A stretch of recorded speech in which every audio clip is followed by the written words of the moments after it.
Well, hi everybody. I just thought I'd do my question video that everybody's been asking me to do. And before anyone says anything, yes, I'm wearing the same shirt I wore in my last face-to-face video because guess what? This is what I'm wearing to bed at night. So I'm ready to go to bed. Anyway, just to get that out of the way, I don't wear the same thing every single day. Okay, first of all, this is questions that actually people have asked me, and I just kind of put it together in a list, and I'm just going to answer them. Now, if you have any more questions you'd like to know about me, I'd be very happy to answer them. So this is the number one question.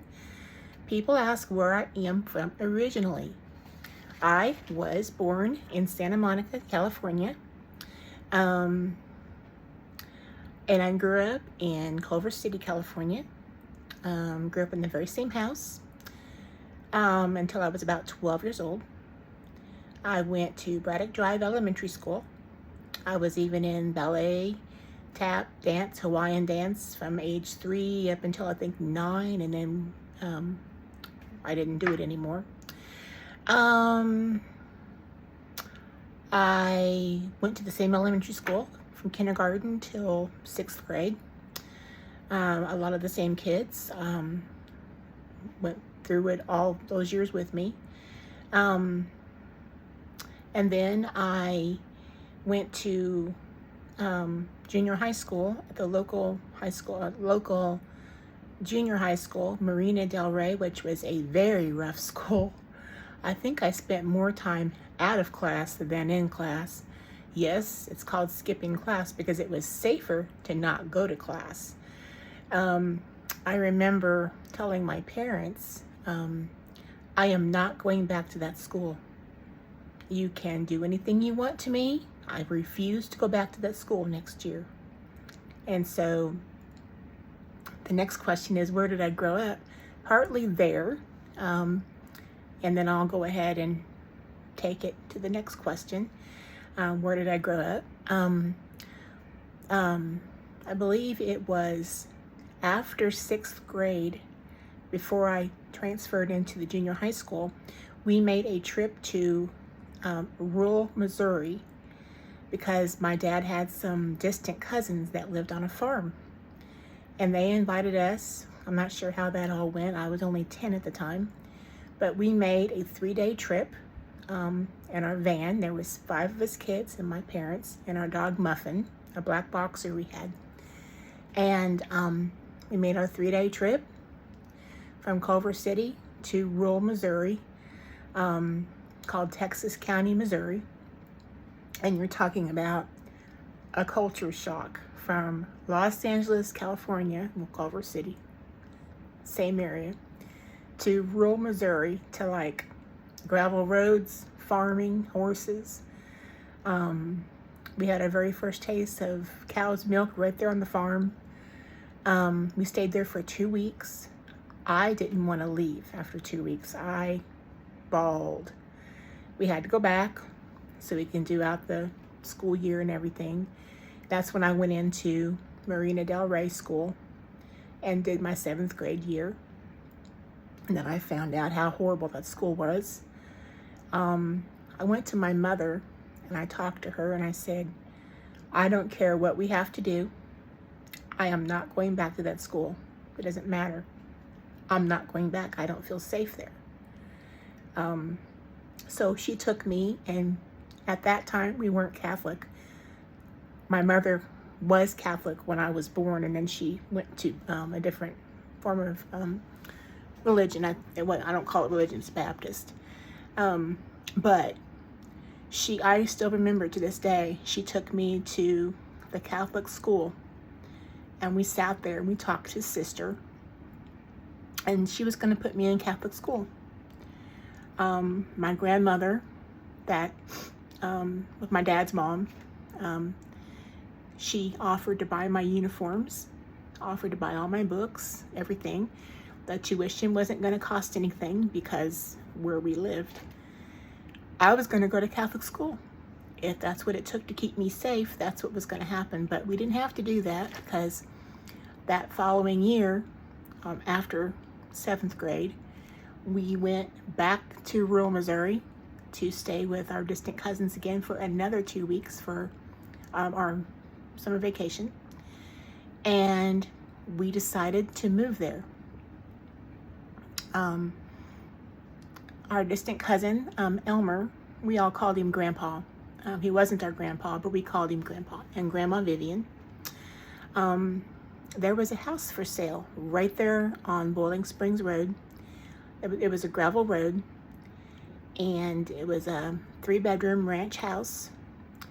And I just remember when we went to see this house, the driveway got my attention. I mean, guys, it was this beautiful driveway, like an intertwining driveway. You couldn't see the house from the road.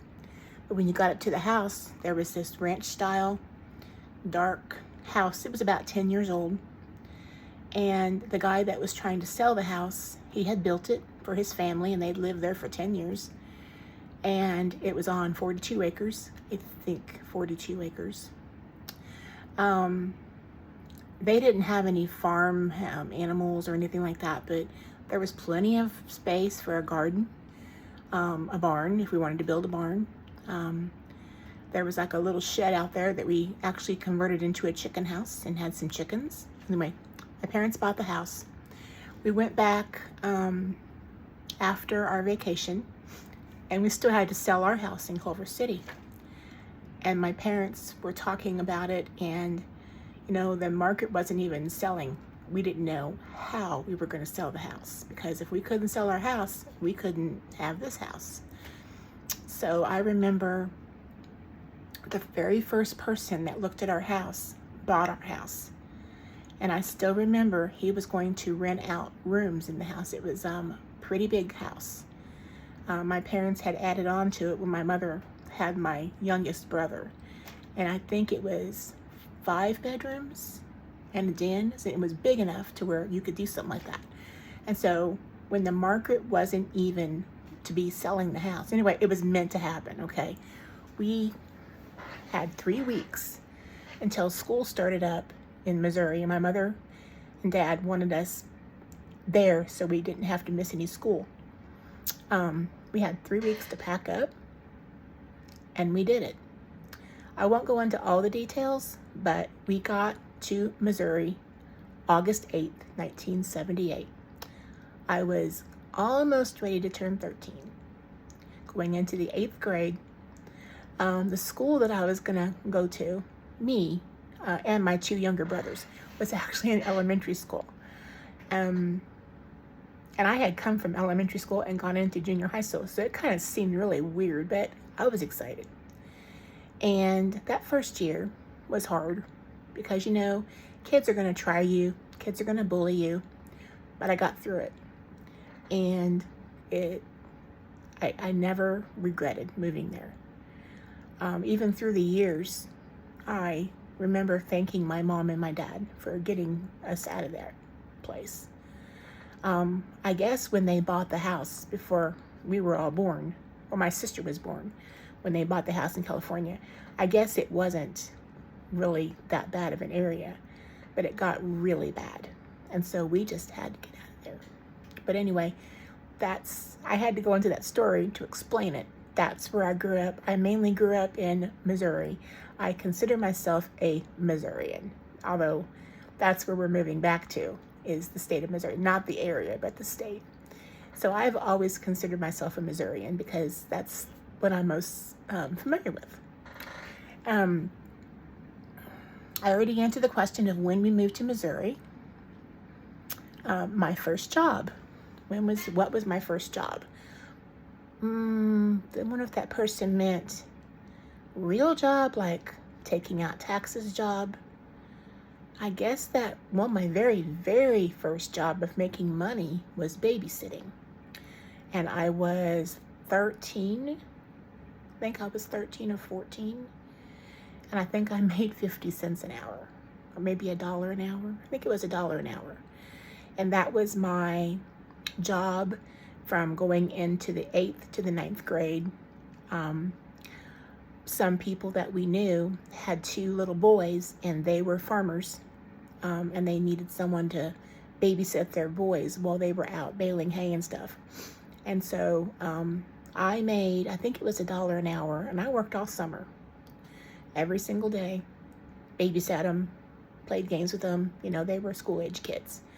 And I made enough money to buy some school clothes and some school supplies, and mainly my school shoes and stuff like that. And it made me feel good. So usually every summer, I babysat. If I didn't do anything else, I babysat.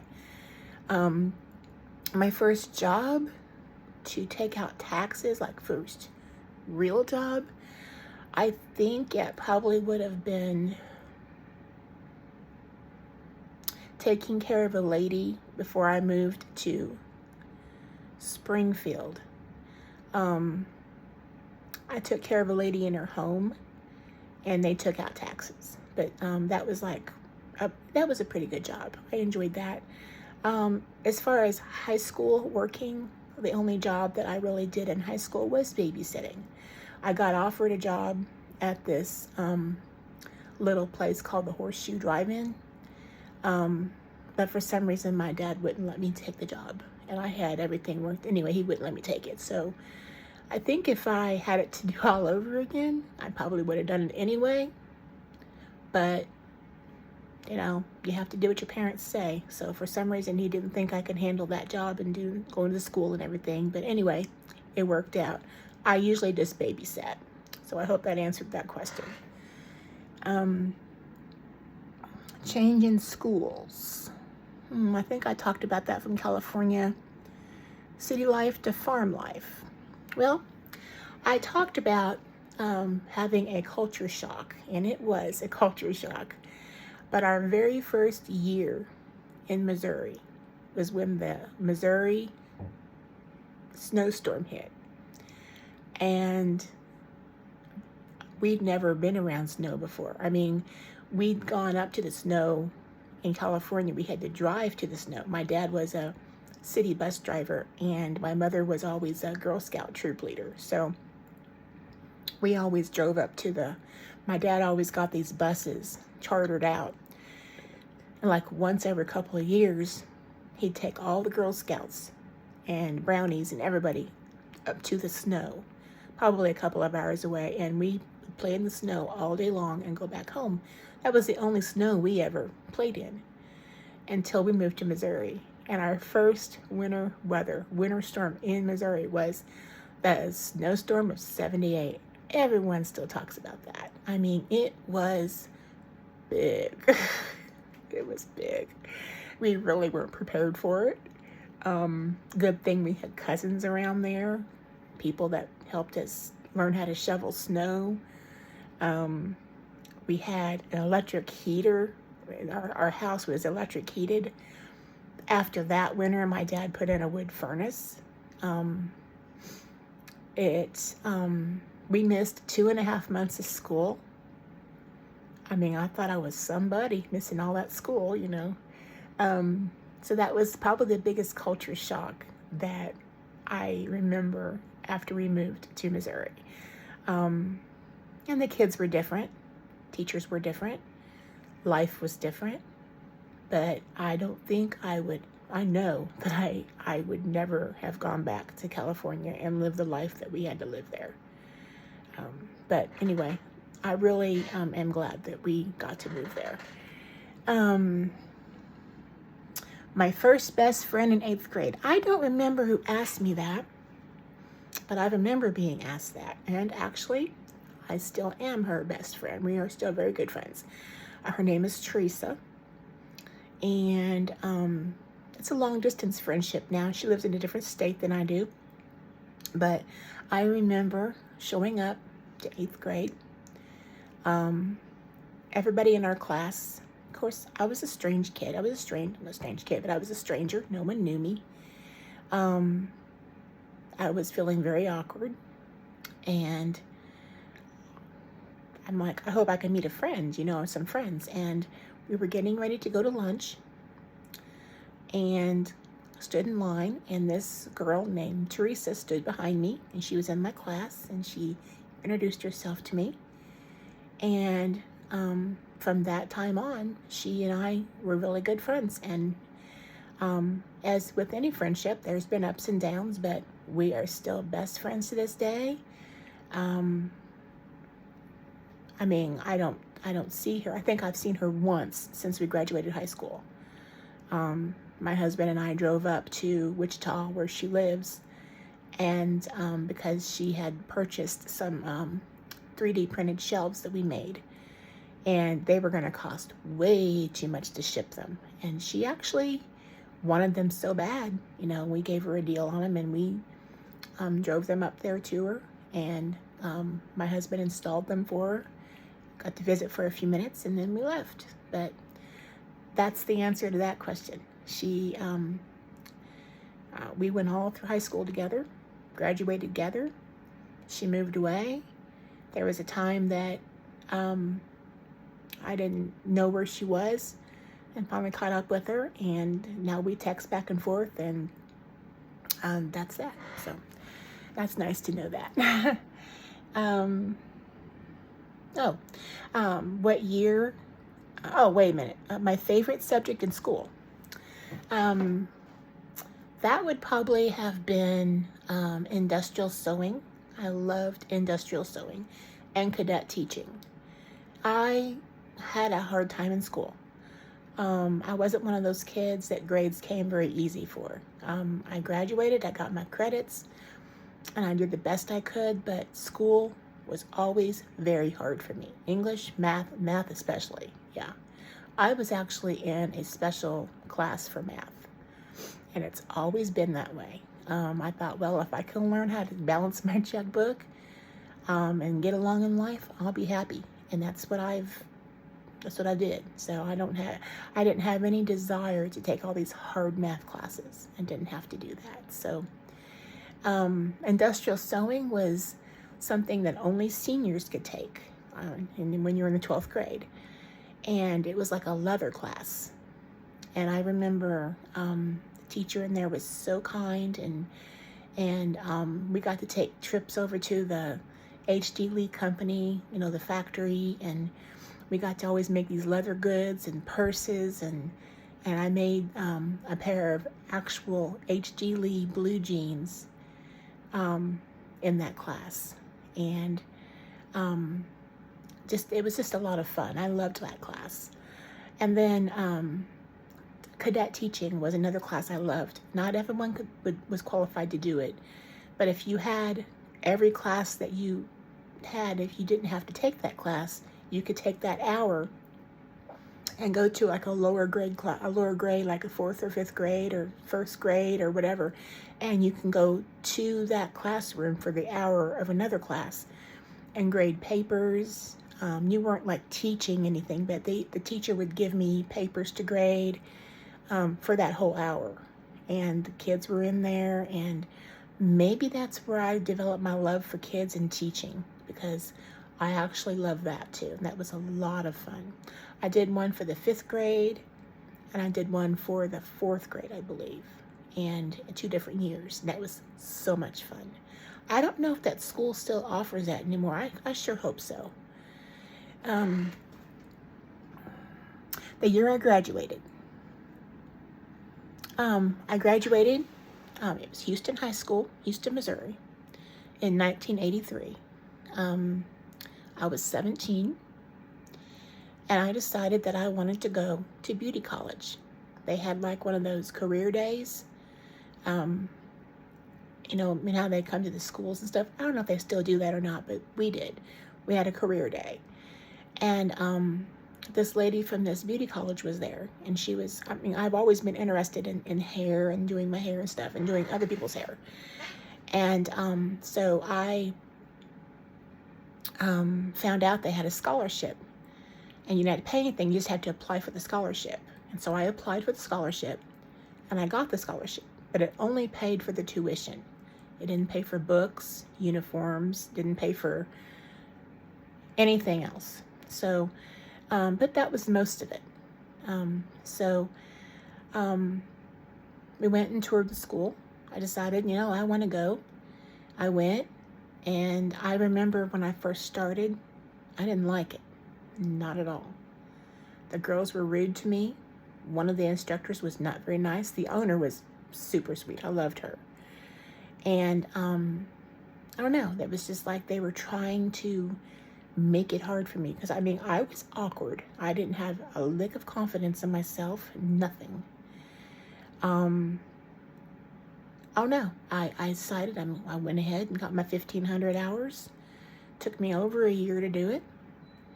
I, did haircuts, perms. I didn't focus too much on color. I wish I would have, but it was a little country school, and I got what I needed from it. And did I make a career out of it? I worked in several beauty shops, but back then in those days, I don't know how it is now, but you only worked on commission, and it didn't pay my rent to work on commission. I mean, or you can rent a booth and hope for the best. So I actually worked at a couple, I don't know if y'all ever heard about Fantastic Sam's. When I lived in Springfield, they paid by the hour, but it still didn't pay enough to pay my rent. So I took that job part-time, and I worked in a nursing home full-time. And so that's what I did for my work. I got to do my haircuts, because they didn't do perms there. It was just haircuts. Got a little bit of a following, but I worked there for a little while, and I enjoyed it. I did a lot of family haircuts and stuff like that, but as far as making a full-time career out of it, I did not do that. But learning the trade, I'll never be sorry, because to this day, I still use that trade. But anyway, that's what I did. And years later, I got my teaching certificate. So I was a school teacher for quite a while too. And I really liked teaching. But maybe later on I'll go into all that. They want to know my favorite color. I love pink. I love anything with glitter. Matter of fact, I don't know if you can see it or not, but on the back of my phone, I bought this little charm that hangs down. I don't think you can see it. It's like a little heart.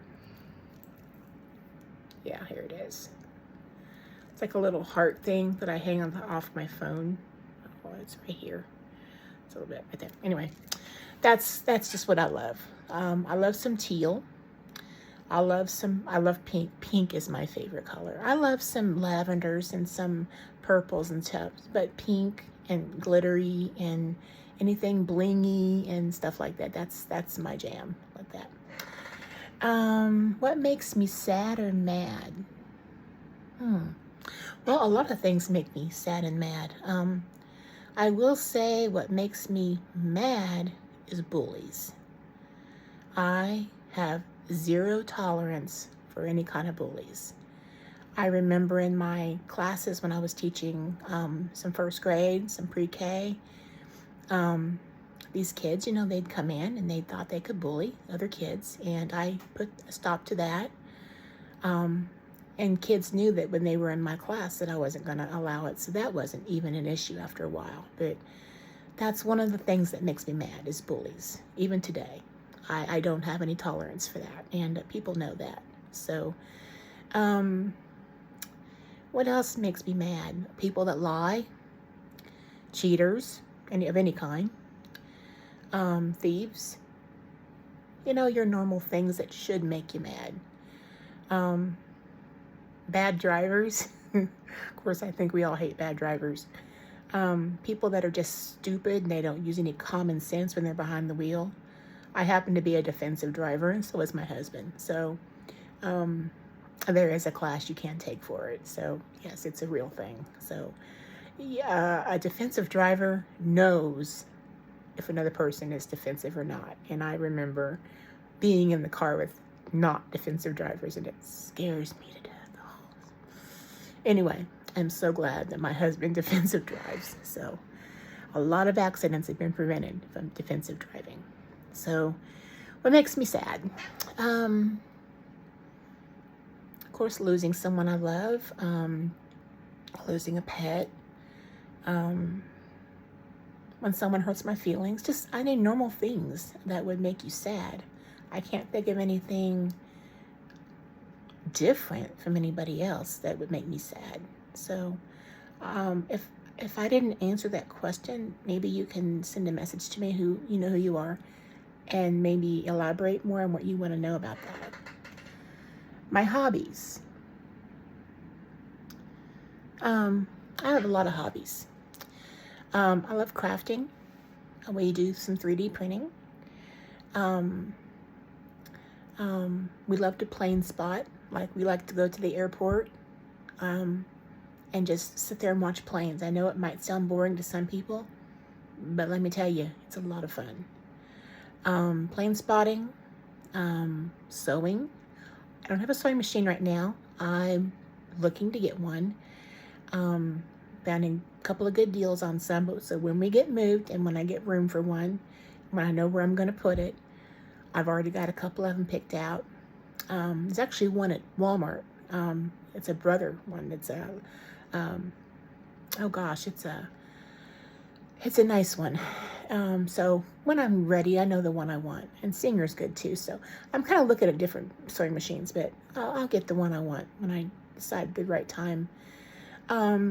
As far as sewing, probably not going to sew clothes and stuff like that. I might try my hand at maybe some blouses, so I used to sew, but probably some crafts.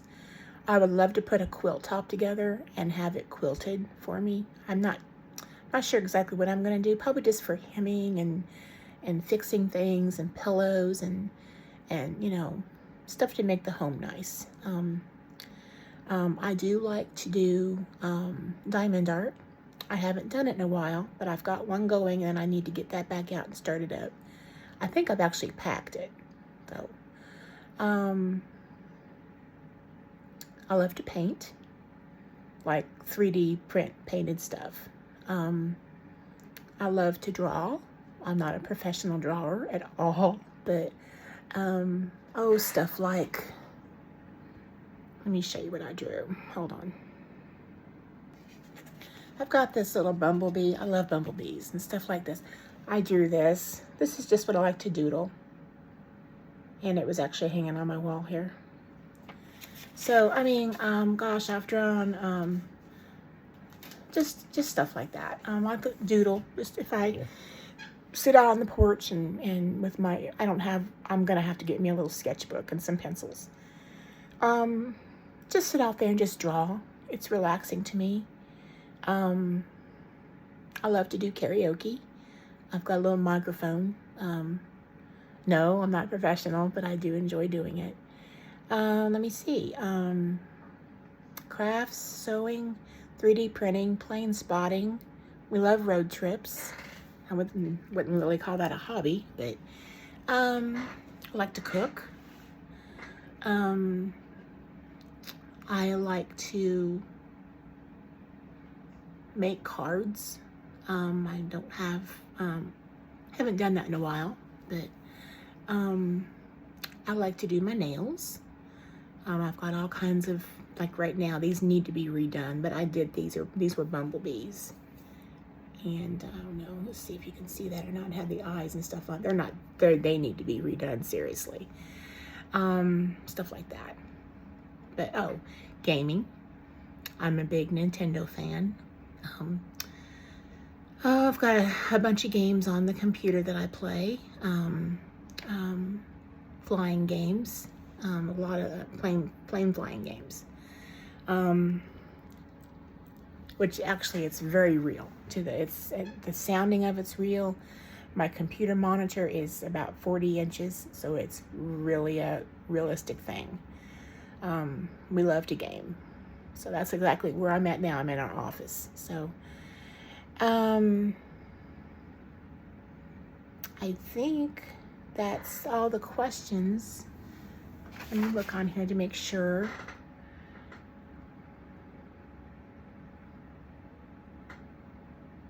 A couple of people did ask me some questions that were a little bit too personal, and I didn't feel comfortable talking about that, so I didn't add that on. I'm really sorry. I just didn't feel comfortable answering those personal questions. Oh, someone asked me when I lost my mom and if I was okay to talk about it. And I'm okay to talk about it. I won't talk much about it, but it was in 2012 that my mother passed away. And we were all there with her and everything. And she had congestive heart failure and had had that for many years. So she just got really sick. And all of a sudden, she went into the hospital for one thing, and she just never came out. And it was very hard on me for a long time. But I've come to, that's been since 2011. I said 2008, didn't I? Did I say 2008? She died in 2000. No, wait a minute. She died in 2012. I'm sorry. It's a little bit late. But that's when she died, March 11th, 2012. So, although we didn't agree on every little thing in the world was to agree on, I was really close to my mother. So, so it took a little while to, you don't get over it, but you just learn to deal with it. You learn to go on in life and knowing that's what you have to do. So I think someone did ask me that. I think that's it for now. I did not make this video, didn't mean it to go over 30 minutes, but I will like to invite you to like and subscribe. Drop me a comment, say hi. I'm gonna go ahead and get off of here. I have an appointment to go to tomorrow. We are still planning on moving at the end of the month. All that's still going on. So I hope you guys have a good evening and a good day tomorrow. And I am filming this on Wednesday, actually going into Thursday. So you all have a great day. Be blessed. And one of my YouTube friends always says this, and I want to say it. Do something nice for yourself and something for someone else, even if it's calling them on the phone and saying hi. And as far as something for yourself, even if it's something small, do something for yourself. So I always thought that was really nice that she used to say that. So I want to say it too. Anyway, y'all have a great night and a great day, or whenever you're watching this. And please remember to drop me a comment, and I always answer back. So it might take me a few days, but I will answer back. And I'll talk to you later.